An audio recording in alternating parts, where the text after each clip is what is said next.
Le jeudi 19 octobre, dans le grand salon de l'Hôtel de Ville du Havre, avait lieu la 4e conférence des ports locaux ayant pour thématique les ports territoriaux face à l'urgence climatique. Le département de la Seine-Maritime poursuit la réflexion engagée par chacun des acteurs littoraux et portuaires à propos des leviers d'action existants. Il faut qu'on s'adapte, on va adapter nos infrastructures, mais on ne peut pas effectivement les déplacer. Et je ne voudrais pas que nos ports deviennent des zones tampons ou qui apporteraient des fausses solutions, parce que nos ports sont des ports qui portent le développement économique de nos territoires et il faut effectivement les protéger.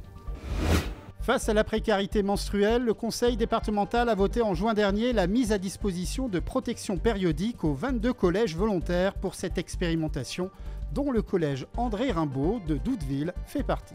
Il y a 17% des femmes qui ne peuvent pas accéder au fait de pouvoir acheter des protections, alors que ce soit tampons ou serviettes. Donc je sais que l'État a beaucoup travaillé sur les étudiantes, les lycéens aussi, il y a eu un travail de fait. Et donc pour nous, au département, il était important aussi de faire en sorte que ces élèves, parce que c'est surtout des élèves, des jeunes élèves, de 6e à la 3e, puissent ne pas louper l'école et puissent surtout tous les mois ne pas louper l'école et surtout récupérer leur dignité, parce que socialement c'est très difficile, on n'ose pas en parler parce que c'est un peu une honte de ne pas avoir les moyens de pouvoir acheter quelque chose. Donc ça apporte un discrédit sur ces enfants, ça les met dans une souffrance qui est supplémentaire. Et puis louper l'école, c'est aussi perdre des chances d'égalité de traitement et de chances dans la vie de tous les jours et dans la vie scolaire.